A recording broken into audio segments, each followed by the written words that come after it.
Hi viewers, welcome to my channel. இன்னைக்கு நம்ம செய்ய போற recipe chicken gravy.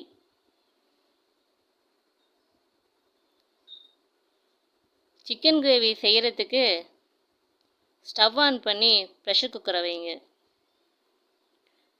Pressure cooker சூடான பிறகு 6 ஸ்பூன் எண்ணெய் விட்டுக்கோங்க. கொஞ்சம் எண்ணெய் தாராளமாகவே விட்டுக்கிட்டா நல்லாயிருக்கும்.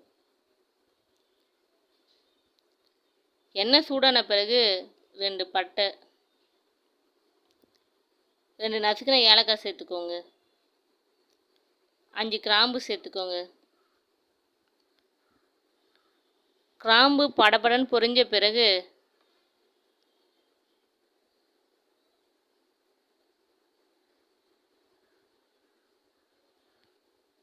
2 கப் பொடியாக நறுக்கின வெங்காயத்தை சேர்த்துக்கோங்க.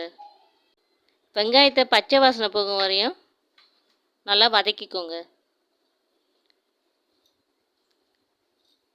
1 ஸ்பூன் கல்லுப்பு சேர்த்துக்கோங்க.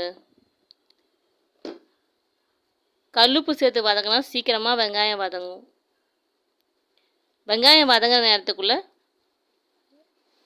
நம்ம இஞ்சி பூண்டு பேஸ்ட் ரெடி பண்ணிக்கலாம். மிக்ஸி கப்பில் 10 பல்லு பூண்டு, 25 கிராம் இஞ்சி சேர்த்து இஞ்சி பேஸ்ட் ரெடி பண்ணிக்கலாம். வெங்காயம் வதங்கின பிறகு இஞ்சி பூண்டு பேஸ்ட்டை சேர்த்து நம்ம வதக்கிக்கலாம்.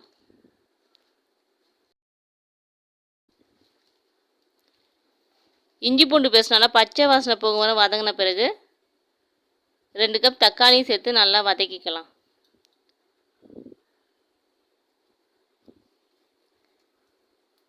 தக்காளி நல்லா கரையிற அளவுக்கு நம்ம அதை வதக்கிக்கணும்.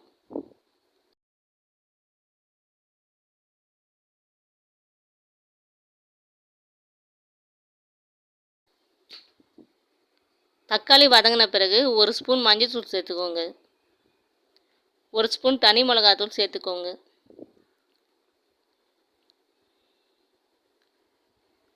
3 ஸ்பூன் மல்லித்தூள் சேர்த்துக்கோங்க.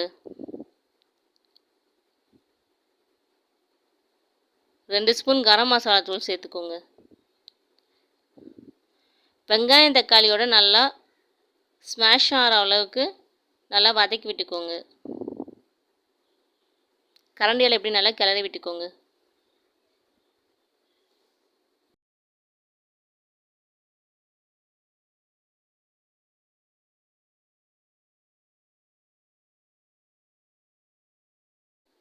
நல்லா பச்சை வாசனை போகிறதுக்கப்புறம் வதக்கின பிறகு நம்ம க்ளீன் செஞ்சு வச்சுருக்க சிக்கன் பீசஸை போட்டு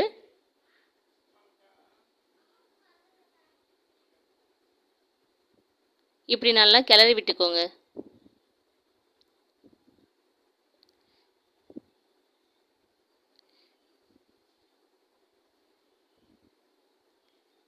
சிக்கன் பீசஸ் நல்லா வேகிறதுக்கு தேவையான அளவு தண்ணி சேர்த்துக்கோங்க. ஏற்கனவே நம்ம உப்பு போட்டிருக்கோம். தேவைப்பட்டால் உங்களுக்கு டேஸ்ட்டுக்கு ஏற்ற மாதிரி உப்பு சேர்த்து நல்லா சிக்கன் பீசஸை நல்லா வேக விடுங்க.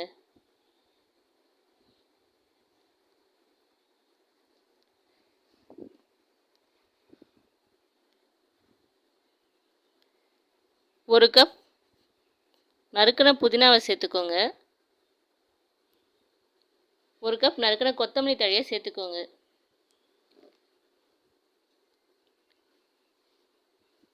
இந்த புதினாவையும் கொத்தமல்லி தழையும் நல்லா பச்சை வாசனை போக வரையும் நல்லா வதக்கிக்கோங்க.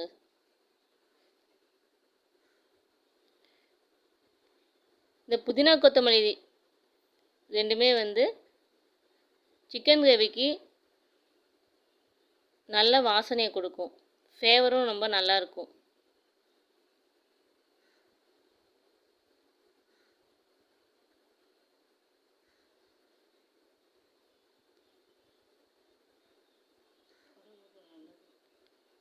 உடம்புக்கும் ரொம்ப நல்லது.